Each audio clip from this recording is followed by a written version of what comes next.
یہ 14 ستمبر 2022 کے امدادی سامان کے ان ٹرکوں کا قافلہ ہے جو ڈیرہ غازی خان بلوچ لیوی لائن سے تونسا کے سیلاب متاثرہ علاقے کے لیے روانہ کیا گیا، جسے عمران خان نے اپنے ہاتھوں سیلاب زدگان میں تقسیم کرنا تھا۔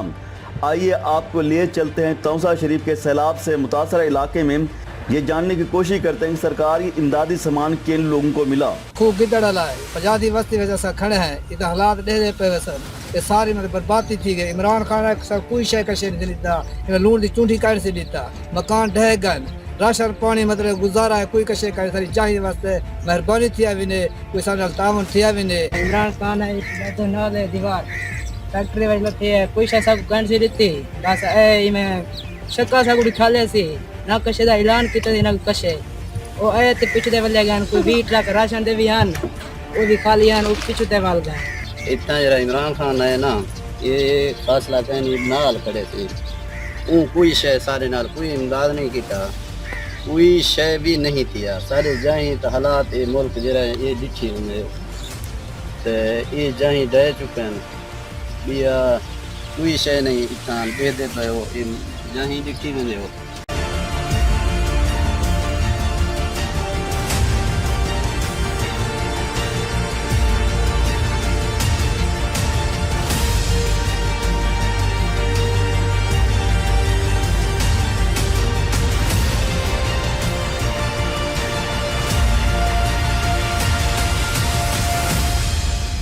اس سیلاب سے متاثرہ علاقے میں گزشتہ ہفتے آنے والی خطرناک طوفانی آندھی اور بارش سے ٹینٹ اکھڑ گئے۔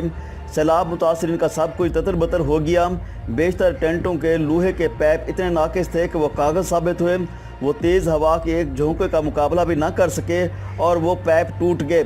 بیشتر ٹینٹ پرانے اور بوسیدہ ہونے کی وجہ سے پھٹ گئے۔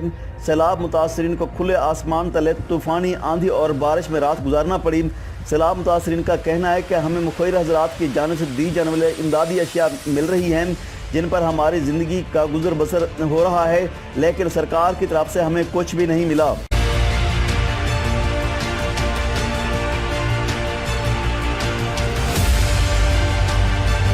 ہمارا تنظیم کا تعلق گجرات سے ہے۔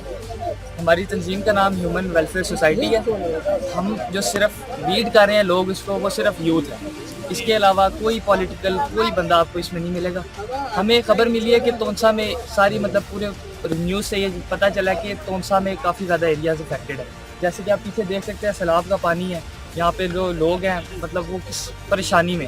ہم لوگ یہاں پہ آئے تھے لوگوں کی مدد کرنے، ہماری ریچ میں یہی ہو سکا کہ ہم لوگ اسکول سے اپنے جو دوست احباب ہیں فیملی سے ان سے رابطہ کر کے ان سے تھوڑی سی فنڈنگ لینے، 10 روپے 100 روپے اکٹھے کر کے ہم یہاں پہ راشن وہ سارا تقسیم کرنے آئے ہیں۔ اور ماشاءاللہ یہاں پہ نظم و ضبط دیکھ کے لوگوں کے مطلب ان کا جو ان سے صبر کی ان کی جو طاقت ہے وہ دیکھ کے ہم لوگ کو اور زیادہ موٹیویشن ملی ہے کہ یہ لوگ کتنے برے حال میں ہیں اور کس طرح یہ لوگ رہ رہے ہیں، کتنی مطلب اللہ کی جو رسی ہے اس کو کتنے اچھی طریقے سے تھاما ہوا ہے۔ سیلاب متاثرین نے مخیر حضرات سے دردمندانہ اپیل کی ہے کہ خدا را ہمارے بچوں کا سر چھپانے کے لیے ہمیں صرف ایک کمرہ بنوا کر دیں۔ جب ہمارے بچے ایک محفوظ چھت کے نیچے ہوں گے تو ہم بے فکر ہو کر محنت مزدوری کر کے اپنے پاؤں پر کھڑے ہو جائیں گے۔ جی یہ پوری وسطی یہ کچی وسطی ہے، سیلاب کی وجہ تو چڑی تباہ و برباد تھی گئی ہے۔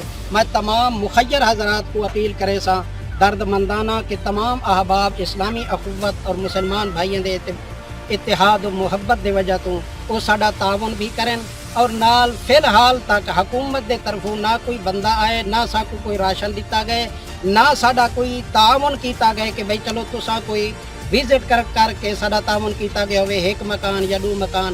آخر دے اندر ایو گزارے ضرور کرے سا بیا کچھ نہ جتھاں اے متاثر ہیں ساری تمام آبادی انہیں کو ایک کمرہ بنا دیتا ونجے۔ یہ تمام مخیر حضرات کو میں اپیل کرے سا، اللہ تو کو جزائے خیر عطا فرمائے۔